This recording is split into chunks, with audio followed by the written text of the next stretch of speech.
Welcome to this podcast from the Delta Center for a Thriving Safety Net.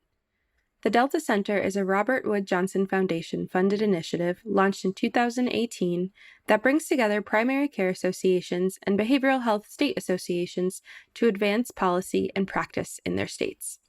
I'm your host, Karina Pinto. Today, my colleague Rachel and I talk with John Solomon, a behavioral health counselor from rural Alaska.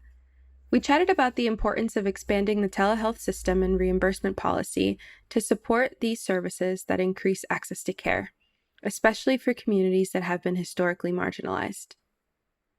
John Solomon spent years as an indie rocker in Minnesota. Now he's using his voice to speak out as an advocate for telehealth in rural Alaska. John has seen firsthand how flexibility and reimbursement for telehealth during the COVID-19 public health emergency actually increased access to mental health and substance use care, while also creating new job opportunities for rural Native Alaskan communities. John's story is relevant for any state still pushing for making telehealth flexibility permanent after the public health emergency ends.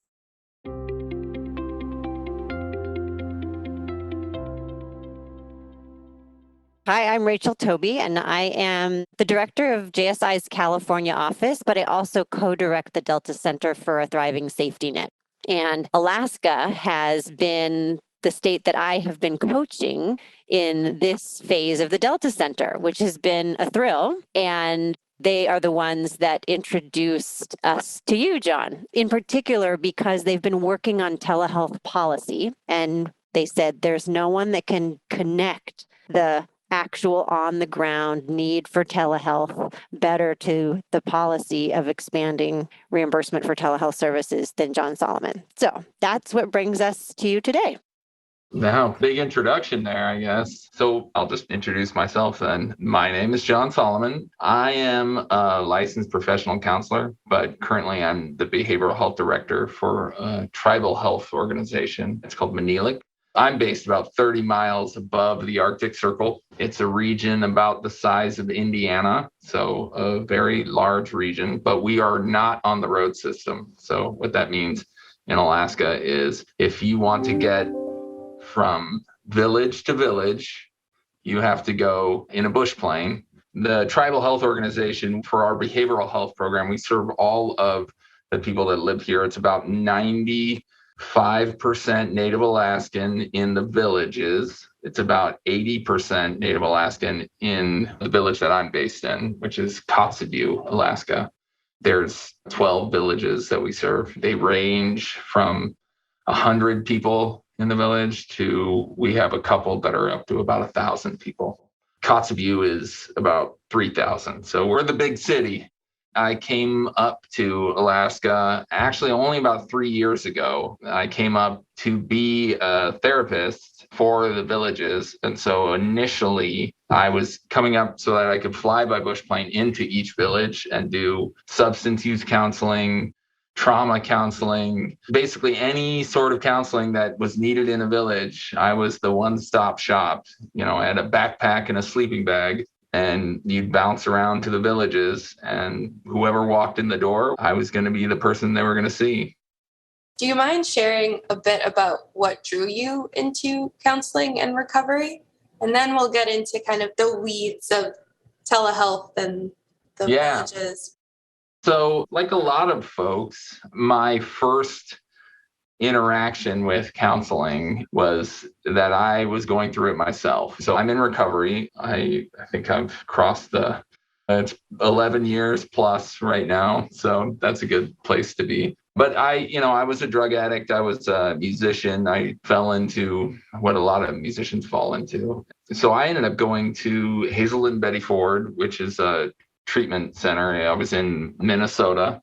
From that experience, I kind of fell in love with the idea of beyond just like, oh, there's somebody, I have a substance use issue and I need help. It was the real introspection of, oh, wow, somebody can help me work on myself. And so eventually that translated into me deciding I wanted to learn more. And so I ended up going to Hazelden Betty Ford has a graduate school. So after several years of being sober, And I went back to be, the other side of Hazelden Betty Ford, which is the graduate school. So I graduated in 2019, I think. Yeah, so 2019. So just 3 short years ago. How did you pick Alaska as your place to do counseling? IHS has always been something that's really interested me, which is Indian Health Services, because working with populations that don't always have the access to care that I was able to receive living in Minnesota and going to this very nice treatment center. So I wanted to spend some time after graduate school working with underserved populations. And Indian Health Services has a pretty extensive program of getting people in to serve underserved populations. So you landed in 2019 and you started this work, and then 2020 happened. Could you share a bit about what that looked like for you on the ground as you were providing these services and the weeds now?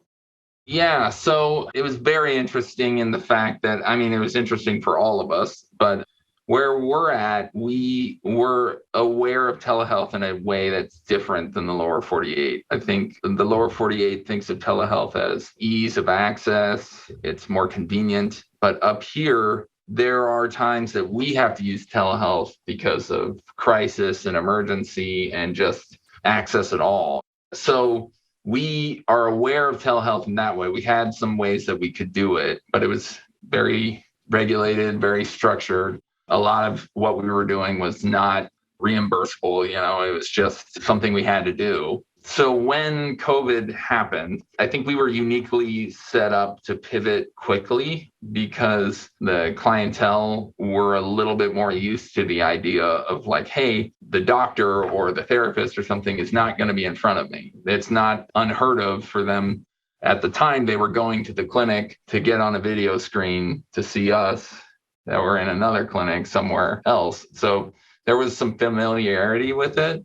But then the thing that really changed was when they relaxed the rules so that we could use telephones, which became an astronomical change for us. So going in the span of a couple days, we went from we had to fly to villages or we had to get clinics to set up one room to another room to suddenly being 100% access for anybody in any village. So it was an astronomical change in our world for just a couple days. John, one of the things that Jerry shared was that this mechanism of flying out once a week to do a recovery group or to see people in the clinic was able to change to actually increase access to care in terms of being able to talk maybe by phone, maybe by video to a therapist more frequently. Can you say something about that in terms of the change of workflows? Yeah. So I think the number that I always use when people ask me, like, what did that mean? Give me something tangible that I can understand. I point out that one of the clinically best accepted practices in substance use counseling is group work. That's where you really see real improvement is when you can have substance use groups. So that's from any treatment center, anywhere you go in the country. Oh, you've got a substance use issue? Well, let's get you into a group, no matter what level you're at. But obviously, if you have a village of 100 people, and the only way to see a therapist is once every 2 or 3 weeks, maybe there's a few people in that village that have substance use issues, but it's going to be your aunt and your high school ex-girlfriend. Let's get you all together and do a group. That's not going to work. So the week that they relaxed those regulations, we were able to switch to a telephone model of substance use groups. And within 2 months, we went from a substance use program that maybe had 5 to 10 people in it to a program that had 60 to 70. Our substance use groups increased by 800%. And it wasn't because suddenly people had substance use issues. It was truly that people were waiting in the villages and they desperately wanted help, but there was no way for them to get that help until one day they could call and get that help. And so we suddenly have this thriving substance use program that was graduating people out of it. They were completing their probation requirements. They were having family reunifications with the Office of Children's Services. It was an astronomical change in a short amount of time. And it was really shown that it wasn't COVID that had increased all these numbers. It was access to care that increased these numbers. And so that translated long term to, hey, we're keeping more people out of our emergency. We're having to fly less people to our hub village. As COVID went on, the need increased, and we've been able to respond to that. As anyone else, we struggle with our workforce, especially up here. It's such an astronomical change to get somebody up here that we're able to now reach all the people that need help, no matter as far away as they are. We have villages that still don't have internet. People in the lower 48 can't conceive of that sometimes. It's like nobody's going to be able to get on a video call if they're way out in the bush. So it's phone that we use. And what have the patients and clients said about their experience using phone, for instance, in group work?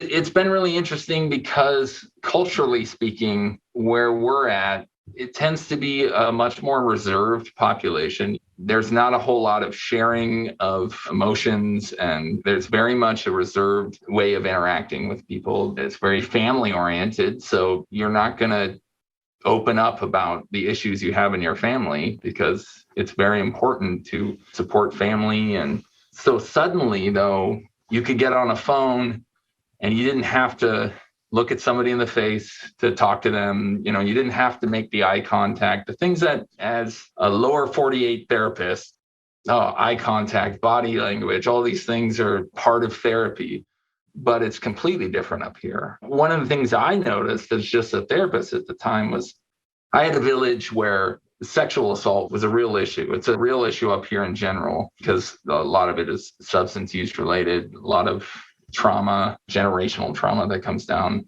So I would go into this village and there were a number of girls from 13 to 18 that needed to see a therapist. They wanted help. They wanted to talk to somebody. And then they walked into a room and here's a 40-year-old white guy. And it was just not something they didn't want to open up to me. But suddenly they can pick up a phone and it's just a voice on a phone. It's something that they can talk to. It wasn't this bearded, tattooed guy sitting in front of them. It's just a voice on a phone that could listen to them. So it really made a difference on the small scale that way. And then in this larger scale of suddenly we had access to groups. Suddenly we could do these things that the lower 48 does all the time. And then just second nature to think, oh yeah, you have a substance use issue. You go to a group program.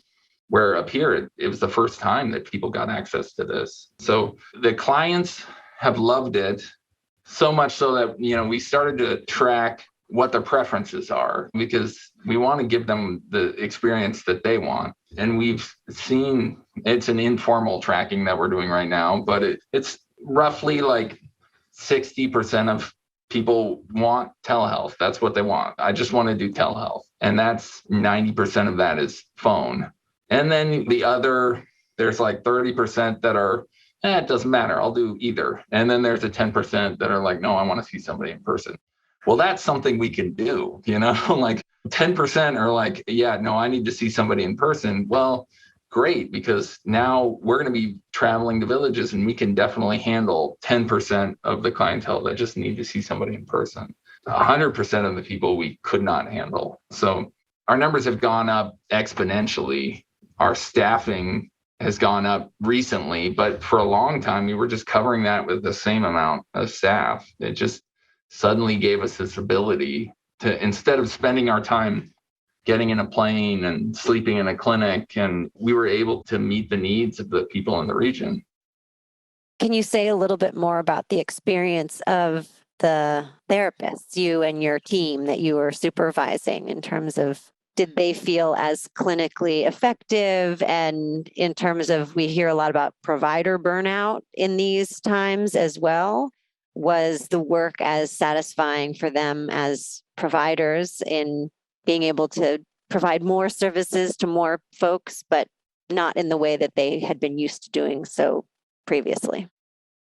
I think that we all appreciate different practices in the sense that you learn all these different ways to do therapy. Well, now here's another part of that. Now you're only going to use the voice. You're going to really have to clue into what's going on there. And interestingly, I think a lot of therapists were very hesitant, but now therapists that have gone through this process and that are going on 2+ years of doing this, they feel very confident in that telephone only, because you really start to train yourself to the things that as a therapist you thought you needed sight, and you thought, oh, I've got to be able to see them to really understand what's happening. And I think it just opened up culturally mental health care in our region as well, because there was a lot more comfort level, because I'm just calling a mental health care worker, especially with the lower 48 Western healthcare kind of system where, like I had said, 40-year-old white guy with a beard comes into your village to help you. Well, that's going to bring some things into the therapeutic process that really makes that initial therapeutic bond a lot harder. But if it's just, hey, I'm a voice on a phone, I can be what you need me to be at that moment. And so it really helped start that therapeutic process a lot easier. And I think we've seen not only access to care, but we've seen in our region people start to trust care more. They've started to be able to be open to this idea of mental health care more. It's been very, very affirming of what therapy is. I think there's a lot with the legislation and the talk of what telehealth means. A lot of it goes back to this idea of this is kind of like, well, we don't understand it, so we should put some rules on it. When really it's like, what is therapy? Well, we're guiding people on how they're healing themselves. It doesn't change because suddenly we can see them in the room. We're just using different tools. And so that's where we're at now. It's scary to me to think, oh, we're going to go back to this other way. Not because I feel like the other way is less effective. It's 100% effective if done right, just like audio only is effective if it's done right. As a therapist, I know, like, where is the real work happening? It's not me. It's not visually.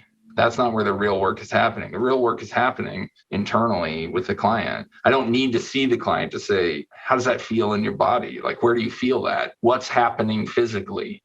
I can have them engage with me. And that's what you want them to do anyway. So it's been a tool that suddenly therapists are seeing, hey, this is actually a really effective way to get people to vocalize how they feel, what's going on. You can still have all of that in therapy. I know a lot of new therapists think, I'm here to help. I've been trained. I've got this innate ability to be so insightful. And really, as you go on, you realize it's all the client that's doing the work. We're just here facilitating them doing the work. And so what does the client need to do the work? Well, they need you to guide them. They need you to be there and support them and kind of ask them the questions to get them to think about things.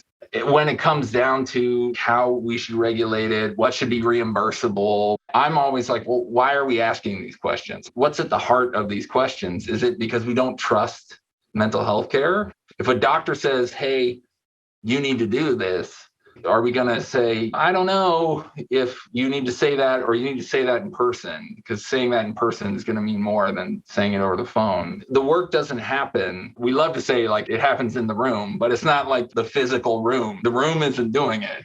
It's what's happening inside. So I get real fired up about this idea that we need to regulate more of what mental health as a field, as we get better and better, as our, they say, evidence-based practice, as our numbers, as we get better at proving, hey, look at this, things are happening, things are changing, the numbers of success rates of substance use care are going up. We're getting better. So why are we then saying, I don't know, I don't trust that, maybe you should go back to a different way? It's because there's a natural mistrust of mental health care. You mentioned having to do fewer flights to take people into crisis level care or emergency room level care for potentially physical issues that are resulting from crisis that has gotten to that level. Can you say a little bit more about how you're tracking? How are you measuring whether or not it's working to get into that pantheon of best practices? What I've been able to track is service utilization, because being a rural provider in the Arctic, I would love to say that we have this extensive research and data program going on, but that's my goal for 5 years down the road. But I do see the anecdotal evidence. I do see the fact that our service utilization is going up exponentially. That's an indication of something. I can hypothesize what that's an indication of, and not all of it is the pandemic is making everybody need more services. It's that people are trusting us more, that people are seeing it work. We're getting a lot more referrals from our community partners, which are the tribal governments of each village, just the primary partners that we have, the doctors that are going out to the villages. Suddenly they're starting to trust our mental health care more. They're seeing results. And so they're sending more people there. If telehealth legislation in Alaska passes, as both the Primary Care Association and ABHA believe that it will be codified so that you can continue doing the type of work that you've described, right? Both by phone and by video when people prefer that. What does it mean for workforce, especially in places like the Arctic Circle? Like, could you access therapists or data experts in a much wider geography than folks like you who might want to live in 10, 11 months of winter? Does it actually expand the workforce that can serve the population? I'm expanding our workforce right now, saying as the world, as our agency is getting comfortable with telehealth, that means they're getting more comfortable with remote work. And as people get more comfortable with remote work, then we can say, hey, look, I don't need my billing specialist to be in my office next door to me to know that they're doing their work and they're effective. So if I can build more people that way, we've got therapists that are coming through and they want to do the initial contract year is 2 years. Well, a lot of therapists do their 2 years, they'll do 3 years, 4 years, but they've got other commitments in their life. It's a lot to think I'm going to move up to the Arctic and I'm going to be there for the rest of my life. But if we can get somebody for 2 or 3 years to come up here, and then they know the region, they know the clients, they know what it means to subsistence living. Well, we've saved 2 highly performing, very effective therapists that our region love because they had to move on back down to the Lower Fraser with family and, they had life happen. And so they've been able to be telehealth therapists. And we have clients that prefer telehealth. Well, why wouldn't we be able to use these therapists that already know the villages? They know some of these clients. It's a natural answer to me. Before we close out, is there anything else you'd like to share about people you work with, the villages you see, anything that maybe those in the lower 48 might not be aware of, the context of which you live in? There's books that could be written, and there have been books that written about like how different it is up here. And when people step off the plane for the first time, they're shocked at how similar it is. They're prepared for this crazy ideas of the, oh, it's so remote. And then they step off the plane and it looks, like a hard luck town in New Mexico or something. It's not unfamiliar, but the difference is really once you get under that surface, it couldn't be farther apart. What's been really amazing in the last 2 years is that telehealth and remote work and this acceptance of more connectivity farther apart has given the community here the ability to now, like our substance use counselors are 90% of them are Native Alaskan folks living in villages. And so they weren't able to do substance use counseling before that because who could they counsel? They could counsel 2 or 3 people in their village. Well, now we've got counselors that are living in the most remote villages leading groups 2-3 times a day. And who are you going to feel more comfortable with is somebody that can talk to you about the Iñupiaq values. We have a group that's just based around the Iñupiaq values where they talk about hunting success and what it means. And, it's a really amazing thing to witness. I just get to be a facilitator for the community and then get to see how the community develops their healthcare. And it's been amazing. It's just telehealth has allowed me to do that. So I will always be the loudest voice in the room when it comes to telehealth. It sounds like you've brought jobs to folks as well that might not otherwise have had that opportunity economically. Yeah, we're bringing opportunity. And my ultimate goal, or not my ultimate goal, but one of my goals is that these people that are now getting experience counseling substance use, they don't have to leave their village to then go to grad school and get their degree. Then they can live in their village and be master's level therapists that are counseling other villages. The problem we've always had is, oh, you've got to go to Anchorage to get a master's degree. Well, once you're there and you got your master's degree, are you going to come back to a village and sit in an office to counsel 2 or 3 people? No. Now they have the ability to work to the potential. As a result of advocates like John, the efforts of the Alaska Primary Care Association, the Alaska Behavioral Health Association, and a multidisciplinary advisory group of consumer advocates and policy and practice experts, telehealth legislation was actually passed by the Alaska legislature in May 2022. This new state law protects audio and video telehealth access and expands Medicaid coverage of those services. It also removes the current requirement for an in-person visit with a healthcare professional prior to treatment and permits clients to have follow-up telehealth visits from providers who are licensed in another state but have an established relationship with the client. Congratulations, Alaska! Please visit our website at deltacenter.jsi.com for more information and to download a transcript of this conversation. Thank you again for joining us. So I'm very idealistic and optimistic about what this will mean for rural Alaska. And that translates to anywhere. But it really is about access to care, not ease of access. I think that's important for people to remember.